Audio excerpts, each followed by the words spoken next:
teams, two more teams, two more teams, and three more teams, basically to put the player count right around 50, which is kind of what we asked for from day one. Good morning. Map update, we got Caldera map update, Volcanic Peak reworked POI. And it's Jay. So you can kind of see the different. There's a lot going on there, and then you get the interior where it kind of cuts made through at the house in the decent rocks timing and stuff like that.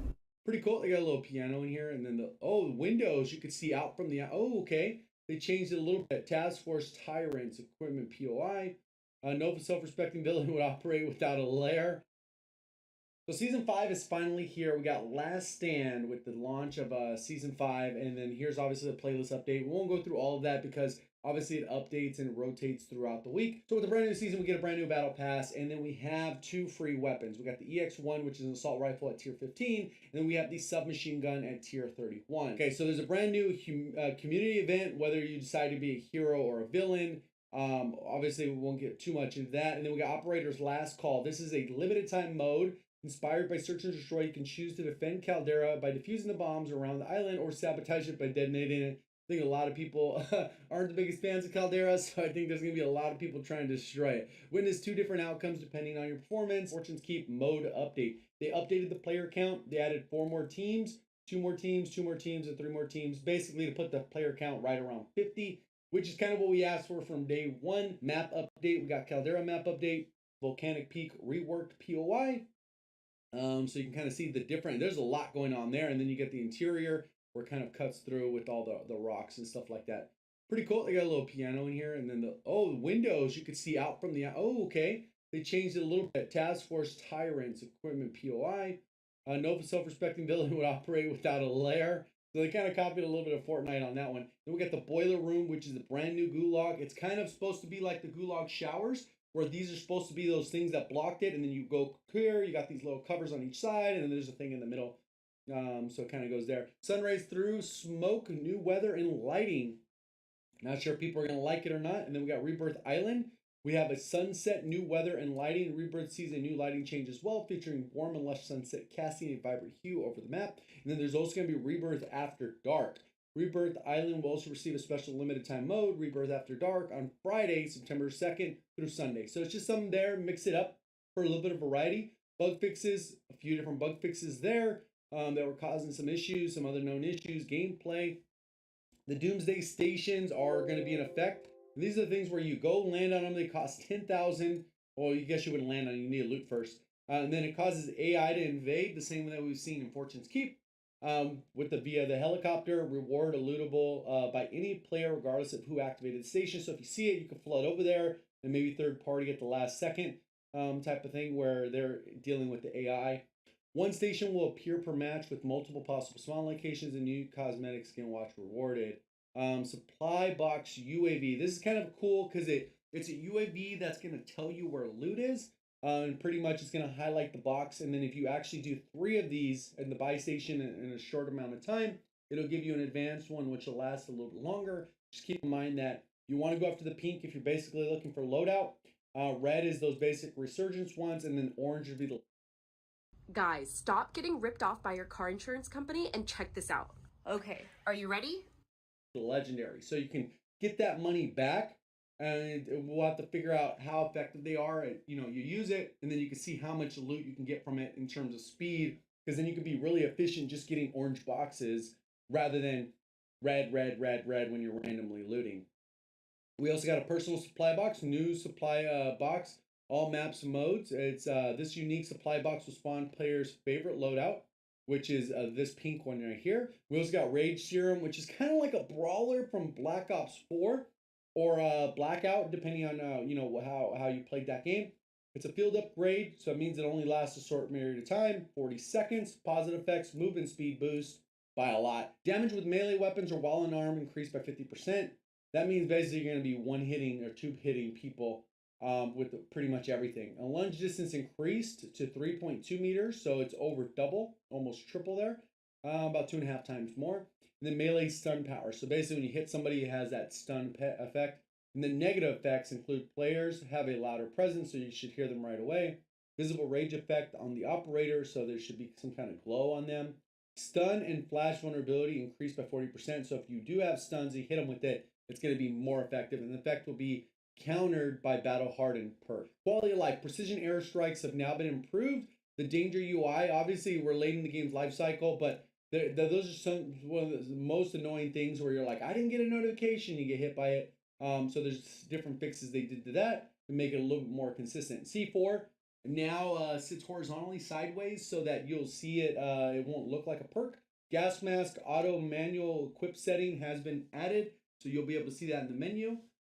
Buy station updates. A new supply box UAV was added, obviously, and then the buy station inventory will now scroll in order to display all available options. Loadout markers remain at the bottom of the list for the ease of access, so if you just want to go boom, boom for muscle memory.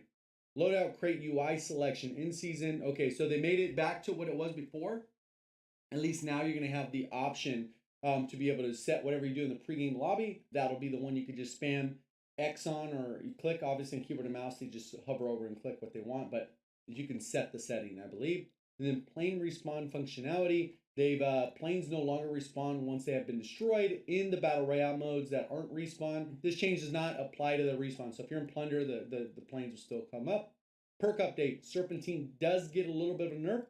Players must now be tac sprinting for it to be effective, so that should be a huge difference. And then explosive damage and fire damage. So this should knock it pretty heavily, and it should be used the way it was initially designed and intended. And then battle hardened stun and flash resistance is increased to 80%, up from 50% and 70%. So that's just, they want more people to use battle hardened and stuns, and that's kind of how that goes. Weapons general. So we got Vanguard marksman rifles. Now I have assault rifle ammunition, which is something we've been asking for forever. Variable zoom scopes have been adjusted. So these ones were nerfed, 3 to 6 and 4 to 8. Now they're going to have glint on them, reduced recoil control, which means it's not going to help us as much, and then adjusted ADS time. So they're going to be slower. So they're going to be a lot more in line with the Modern Warfare and Cold War, which kind of limits their viability, which means like at range, most of the stuff's not going to feel great. Which means if nothing feels great, that means you either are going to use whatever you're comfortable with, which is kind of a good spot, or there's going to be snipers that are kind of coming back into the fold. Aggressive and heavy snipers will see a large reduction. Snipers are in a good spot, but we're not done with them yet. Combined with the above, we're expecting many viable options and variables in long-range engagement. A new weapon, the X1 prototype energy rifle, effective at long range and highly customizable, available at tier 15. Then we got this SMG, which is tier 31. The SMG has a high fire rate, which is usually good for SMGs, and a very mobile compact frame. It really just comes down to mag size at that point, right? Luckily for the patch notes, Warzone loadout already kind of made them super easy to read. We get the AS44, which pretty much gets nerfed all the way around. Cooper gets a nerf. Got KG gets a nerf, which kind of takes that potentially out of the meta. It's still very low recoil, so even the slightest changes won't ruin it. Then we got the STG, which makes it so that it gets a nerf and a buff. So it's kind of really hard there. That one was kind of creeping back into the meta. The UGM gets a stain recoil slightly adjusted, which does that mean it's improved or worsened? We'll have to wait until we get in game. More than likely, for how good it was, they probably nerfed it. Then the bar gets a slight buff by just increasing the mag size, which really isn't a buff at all. Growl gets a significant buff for the close range, but really won't impact the long range other than this neck damage multiplier. So if you get a couple neck shots in the mix, it will lower the TTK. And then we got the Groza, which min damage long range changes by 1, which this really won't impact this gun because it's really not a fun gun to use, at least not in my opinion. Vargo gets multiple buffs to improve ADS speed, mainly around solving that big issue that it had. And then we get the Vargo S, which actually got buffs for its damage range for min damage in terms of damage.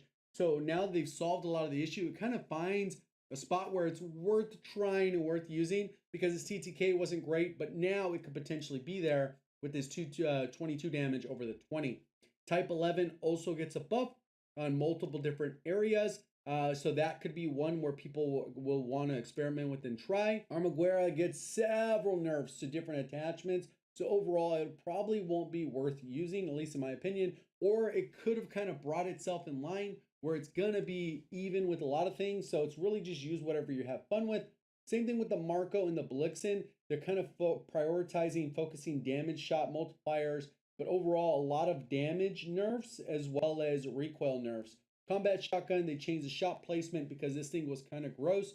And it was too consistent at getting 2-shot kills, especially within its first damage range of about 8.5 meters. Then we got the UGR as an SMG, gets a buff. This is more the SMGs and shotguns. And this one just increases the mag size, which should allow it to compete a little bit better, even though, you know, it is kind of what it is. And then we got the Fennec, which gets a slight damage buff as well, even though that one wasn't really necessary. It killed super fast. It just needed bigger mag. Tommy Gun gets a buff pretty much all the way around. I think it's still kind of slow, which is kind of one of the big drawbacks, at least for me. And then PPSH gets a slight buff to improve it as well. And then P90, it's a mid and close range or long range. Mid and long range get slightly improved. And then the Striker got an improvement as well. In terms of the snipers and tactical rifles, the 3-line rifle get a little bit of nerf. And then Tundra Type 99, all snipers get improved by flinch. Marksman rifles now use rifle ammo and improved flinch. So I think the snipers might be back, right? The snipers might be back. SVT, M1 Grand, G43, M1916, all these got improved in different various ways. Some drawbacks as well, but in general, it's mostly improved. And now that you use rifle ammo, you can actually use them without feeling like you're at a huge disadvantage, that you can only reload once and that's it. Crossbow got a slight buff, which really wasn't necessary since most people are using the explosive arrows anyway. These are a lot of changes. Obviously, I'm out of town, but when I get back on Saturday, I should have tons of content related to the weapons, the meta, and all that stuff. So make sure you're liking the video, subscribing, and we'll see you on the next one. Thank you for watching as always. Have a great day.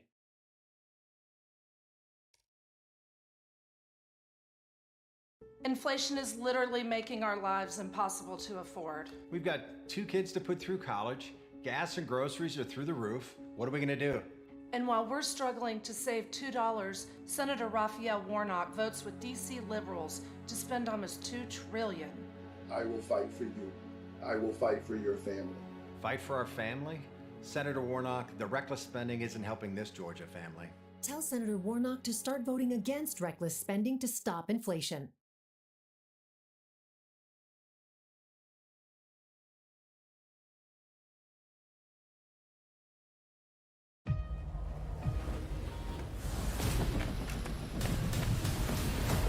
What is up, YouTube? It is your boy Joe. Well, I hope you guys having an absolutely amazing day so far, because we have a very exciting video today. Season 5 in Warzone is here.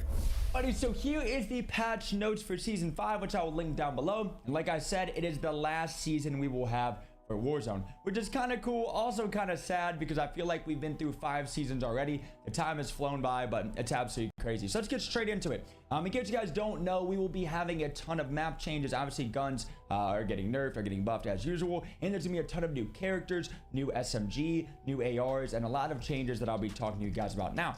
So they're going to be doing map changes for the current map, and they're going to be doing a ton of new weekly rotations. One thing that I like a lot is they're bringing back Iron Trials. They're actually going to be bringing back Iron Trial quads next week, which is going to be really cool. I also was on an Activision call where they kind of gave us the rundown of the brand new season, and they're also doing a new mode called Operation.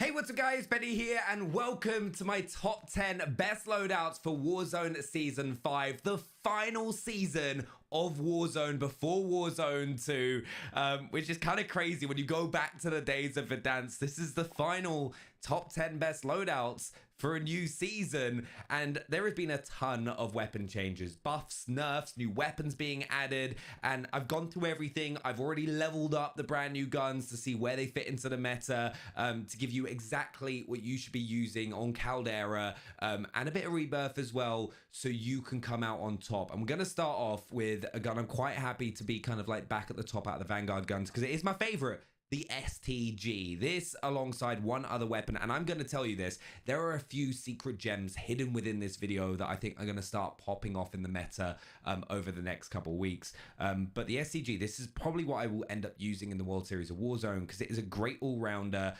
one of the best long-range assault rifles in the game now. Incredible strafe speeds, but you want the MX Silencer, the 760mm barrel, the 3 to 6 times optic, the Constans tactical stock that gives you those huge strafe speeds, nerves of steel, so you win those like kind of 50-50 gun fights at a distance because you're going to get extra recoil control, and you're going to be able to land those headshots right when the other person is kind of like dealing with the flinch that is coming onto them. Fully loaded hatch grip, 50 round mag, lengthened, and then the bipod. Now the bipod is a pretty big, to be perfectly honest with you. When you are crouched, you get 30% extra recoil control. 30%. This turns so many of the Vanguard assault rifles into absolute laser beams and will edge you those gunfights. So those long distance gunfights, just throw a crouch in there, land those shots, especially on Caldera, and you will come out on top. I promise you. Give the bipod a go, right? If you haven't, make sure to give it a go. The close range meta has also had a huge mix up, though the Blixen has kind of come back to the top after a few of the other nerfs. So not exactly a big change up, but the armor, which has kind of been dominating with the Marco, I'd say the Blixen has now come back to the very top. We've got the recoil booster, the 17-inch Bergstrom barrel, slate reflector, remove stock, steady, quick, taped grip, the 54 round mag, subsonic, and the SG98 compact.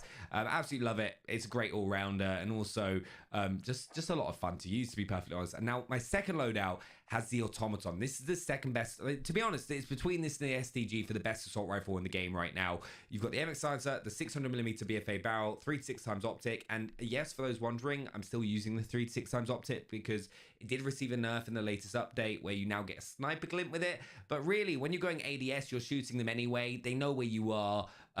It could maybe like situational, but I don't really think it's worth running the 2.5 because that 3 to 6 is so broken, especially in those long distance fights when combined with the bipod. So still continue to use it. I wouldn't change what you're doing, but if you do, go for the 2.5. Then we got the padded, the tight grip, fully loaded hatch grip, the 75 round drum, lengthened, and then the bipod. Paired with it, we've got the MP40, which has kind of slotted its way back into the meta once again. And it was one of the best bits of ground loot in towards the end of last season as well. It didn't get touched in this update. So it's there. It's definitely an SMG worth using. Recoil booster, the 1890mm short barrel, slate reflector, the 33mm folding stock, steady, quick, taped grip, 45 round mag, subsonic, and then the Mark 6 skeletal underbarrel. What is Outplay? You play and it records. You can choose exactly what you want it to record, whether it be kills, assists, deaths, wins. Also, all the perks are Serpentine, Overkill, Combat Scout, Semtex, and Stims. Serpentine will probably change once they introduce the Tactical Sprint nerf to it. That has not been added yet, but it will in the future. So you'll need to change perk 1 maybe in the next few weeks. We'll have to wait and see. The next setup I've got is actually the 3-line sniper. I was expecting this to get nerfed in the latest update because this thing is so broken. It was dominant on Titanium Trials. You get a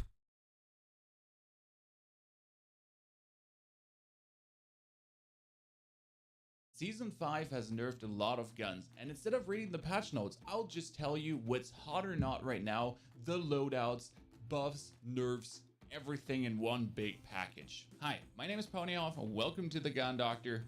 Straight in. Biggest winner of the patch, definitely the Type 11 right now. With a Shrouded Barrel, you have a better fire rate right now, so you already had a good time to kill, which now got increased by making the fire rate higher. Your recoil control is increased, and especially the bullet velocity minus from the 45 round mag can also put away. So if you're shooting the gun right now, you just get the absolute straight laser beam, reload relatively fast. We're playing here the crouch build, so when we're crouching, we get this straight up. So on any distance, you can just shoot this away. There is the first shot a bounce. So this is very important when you're shooting this gun, doesn't matter on which distance. The first shot will have a bounce. That's it. You just know this. Like when you're shooting at someone on range, instead of aiming for the head, you aim for the chest, and then you're straight up ready. So that's the only caveat the gun essentially has, but it just beams away with a very good time to kill. Built here with a 3.25 Slate or the 3 to 6 times MX Silencer Shrouded Barrel bipod, 45 round Sakura Mag, polymer grip, weighted, sleight of hand, and lengthened. And this is here the combination, very important, that you're essentially going for sustained fire recoil while you're crouched or mounted. So as you crouch or mount, you reduce it tremendously on this gun. It's just super insane. Yes, you can play it without that, but it's essentially crouch before you shoot and go, and the gun is very mobile and agile. You should always be able to do that. If you're prone, you almost reduce the gun to 0 recoil. It's like an 80% recoil reduction. Yes, it sounds crazy, but it is what it is. And crouching does a substantial part as well already. That doesn't mean you run around crouch the whole time. It's just crouch, shoot, set up. If you played the Vargo as a long-range beamer, you're better off than ever before. Gun still has the same time to kill, but they made the ADS time even faster. So you have this fast, snappy, moving gun that still has the good recoil. I mean, Fortune's Keep and Rebirth Island are the preferred map because the gun has too much shake for super long range shots, but for 100-meter shots is perfectly off. So Vargo still being absolutely there with obviously the standard build of the Groove Suppressor, the Task Force, the actual 3 arms, the 60 round mag because you need the amount of bullets essentially. You want to snap your ADS time. You can go lower than that. Oh my goodness, paid actor. Decent gun. Brawl get a damage buff from 28 to 29. That's in the first damage drop off. Doesn't change anything about the gun.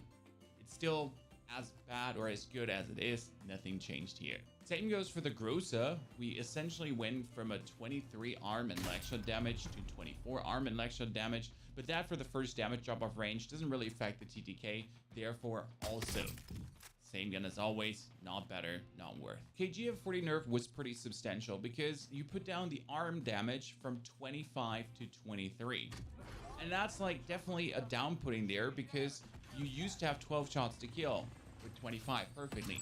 Now that being 23 ain't happening anymore. But if you sacrifice bullet velocity and you put on hollow point, you can kind of counteract that and still have the good beaming away version of the KGM 40. Now you will lose bullet velocity, but that should still be okay considering that you might use this only on Fortune's Keep and Rebirth Island. So I would say that yes, the nerf is there, yes, the nerf happened, but if you're using the 40 round mag or 60 round mag version, 25 to 23, and that's like definitely a downputting there because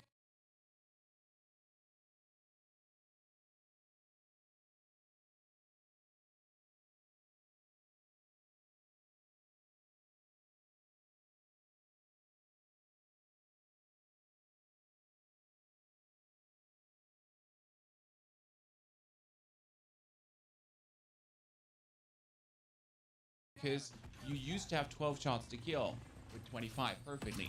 Now that being 23 ain't happening anymore. But if you sacrifice bullet velocity and you put on hollow point, you can kind of counteract that and still have the good beaming away version of the KGM 40. Now you will lose bullet velocity, but that should still be okay considering that you might use this only on Fortune's Keep and Rebirth Island. So I would say that yes, the nerf is there, yes, the nerf happened, but if you're using the 40 round mag or 60 round mag version, you can still absolutely beam this away simply because you do actually have the chance to put on hollow point. Then puts us to the SVT PU scope or 3.25, MX Silencer, Reisdorf 720, hand stop, Sakura, polymer, padded, tight grip, hollow point, and on hand, the full build on the KGM 40. The Cooper Carbine that I just recently represented you with the compressed rounds get really nerfed. You get more recoil with the compressed rounds now, and the horizontal recoil control in the 22-inch barrel also get nerfed. But with a change of one single attachment, you still can use the gun as the absolute laser beam it is.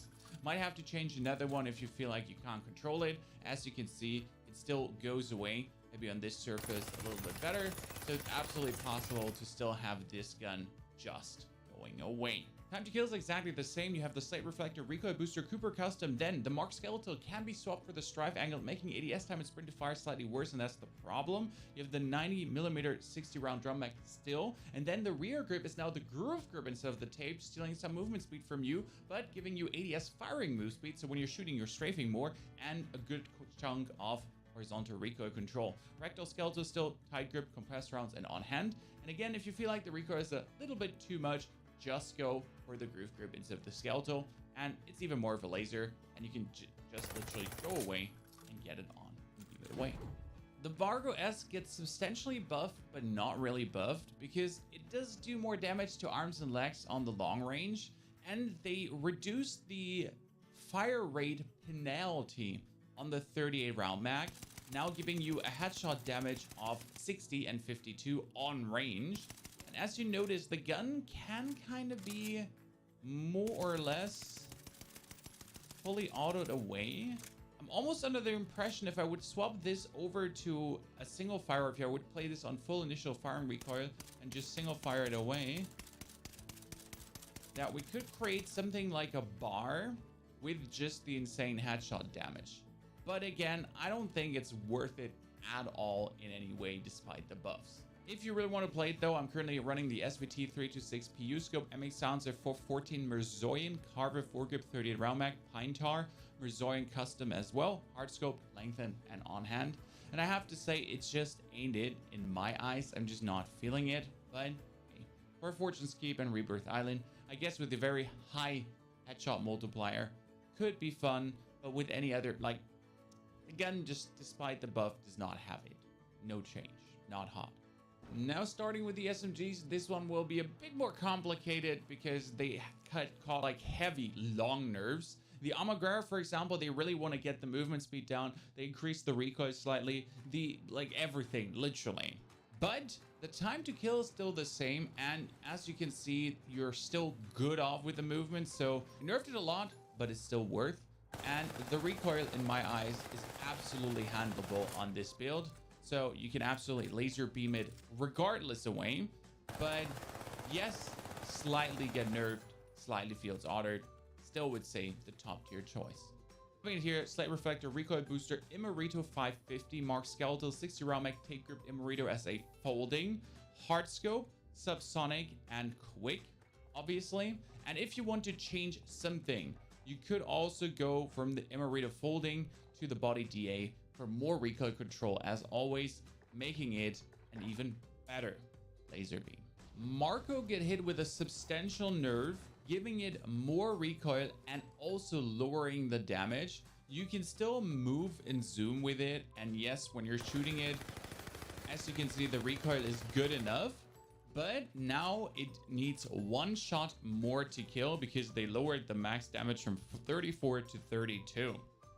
So that is the only big change, but even with that change, the Marco is still going to be top tier without being too good, but it gets it closer to the other SMGs with the armor, then also with the Type 100 and whatsoever. The SMGs that have been good already are now like even gooder. Ha! I mean, Volkssturmgewehr could already keep up with all these guns, and now it can even better keep up with these guns. So I think that the SMG meta just gets closer, but without the top tier guns completely getting murdered. Now for this build, we're having the Slate Reflector, Recoil Booster, Body 240mm VL for the maximum fire rate damage combination, Mark Skeletal, Numbumac, Take Grip, Perfetto Asada, Gung Ho, Subsonic, and Quick to just be zooming and moving. So last year I paid nothing for electricity, and I actually made money by using the Blixen get now nerfed 4 or 5 times, trying to kind of ruin the gun. I mean, you still have this very good movement speed, as you can see here. And I'm playing the 36 round mag because the nerf was, again, Bergstrom barrel, 17-inch. Actually, the super recoil control barrel is now even less recoil control, but only on the horizontal. The vertical is still fine. And this 54 round mag got nerfed even more. So you're kind of forced to play the 36 round mag now, more or less. But if you look at the recoil, I did put on 2 attachments to take care of the horizontal. You do notice that the gun feels horizontally a bit more wobbly.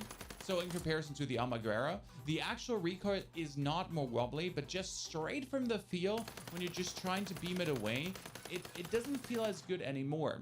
So I would have to say, from a mere gun feeling, the Blixen is ruined and armor is king for me. Plus Type 100, plus Marco. If you still do like the gun, Slate Reflector, Recoil Booster, Bergstrom 17, Strife Angled, Gorenko 36, Groove Grip, Removed Stock, Fleet, Subsonic, and Quick, just again to zoom as fast as possible and have the bonus of horizontal recoil control, but the gun substantially feels more shaky. I mean, if you're close up and personal, it should not be the problem, but you really are going to be struggling to do these 15-20 meter shots that you used to be able to do with the Blixen easy. The PPSH has always been a hip fire monster, just being able to pinpoint precision, beam people down, hit your shots, very good movement speed and everything. If I read the patch notes correct, and I hope sim.gg can confirm that tomorrow when they have all their stats updated, they're taking a bit longer. But they removed the damage penalty from the Nambu mag. And the Nambu mag used to bring the chest, arm, and leg damage down, while still giving you movement speed, increasing fire rate, and everything. So as it looks right as of now, as I understand, that damage penalty is gone, and it does the same damage as before for giving you bonus movement speed, fire rate, and hip fire. So the PPSH being now stronger than ever, simple as it is, doing more damage per shot, making it more forgiving when you're hitting arms and leg shots. In total, just an absolute chat of a gun. With the recoil booster, Coverless Carry 230, pistol grip, Nambu mag, fabric grip, removed stock, tight grip, hollow point, quick, and whatever side you want to slap on. Honestly, you don't need to. It would be good to put something on like Slate Reflector, because if you ADS down, you can technically shoot it 10 meters easily. Also, like swap from hit fire to ADS fire. So keep that in mind to put something on that you can actually work with. Striker 45 received a huge buff, and I don't want you to ever mention the gun ever again. There will never be a striker build. The striker is not worth it, no matter how much they buff it. They literally would have to boost its stats by 400% each to make it in any way worth it. Stop talking about the striker. Fennec got a big buff, and I gotta say, Fennec has like always been good from a time to kill standpoint, and is a great hip fire gun. Paid actor. But now it's even better, because the other SMGs are being made worse, TTK equivalented, so that then the Fennec can shine. It does more foot and leg damage, which is actually interesting because you have this hip fire, which is very stable, as you can see, especially like this where we're talking here 8 meters hip fire, right? But if you hit the legs and feet, yeah, now you do more damage, and your next shot multiplier is also from up. Your next shot multiplier goes from 1.01 to 1.4. So when you accidentally hit a next shot in this area of the chest, huge damage boost. And with a sleight of hand, you just reload extremely fast, getting this top tier up and viable. This build is using the ZLR Saber barrel. You could put that off for the Merc foregrip for even more hip fire. 40 round drum mag, no stock, 5 milliwatt laser, and then sleight of hand because it makes 3.2 second reload time down to 2 second reload time. And that is significant because you're gonna burn through your ammo and then instant reload. It's just really that quick. Fennec is back, baby. P90 might have gotten some buffs, but it's not enough to make it good on the very close range. Yes, mid-range is kind of nice, like after 10, 12 meters, but it's just not there to work out well. UGR kind of suffering the same problem. Yes, more ammo capacity now, but the time to kill is just not giving it away, making it top tier. So also above, but not one. That makes it top tier. The M1928 received huge buffs. They nerfed the fire rate, but they also increased the horizontal recoil control by leaps and bounds. You have a good movement speed. Obviously, some of the other SMGs move faster. Your time to kill is almost 600 milliseconds, slightly nerfed now to like 620, 630 probably. And this is what your recoil would look like. And this is not less controllable than what the Armaguerra has to offer. So you can keep this on. You have a decent fire rate. You have a 50 round mag. What do you want more? Definitely now viable option. Going with a recoil booster, 2.5 rapid fire barrel, strife angled 50 round drum mag, 9mm groove grip, chariot marksman, fleet, hollow point, and quick, making it top tier. Now there's huge nerfs and buffs to the marksman rifles. The biggest one here being that they're actually using AR ammunition now than sniper ammunition. So yes, due to all these nerfs and buffs, there could be a viable build of all of them, but you might notice that my levels are not there. I can't actually make builds for this gun. I never leveled these up to the max. So if you have anything, please share with the community. I hope also you like this presentation style more than just reading the patch notes. I was trying to give you good working loadouts. Don't worry, the new SMG and the new AR each are going to get their own videos. I need to max level them, and then you'll get the content for them. EX1 and also the RA225 will get their own deep dives. Thank you for watching. Don't forget to check out the other videos. Tell me if the loadouts are working for you, if you find something else that's absolutely amazing. And yes, all the guns get closer together, so there might be even more viable options now due to the time to kill being lower on others. Wish you a fantastic day.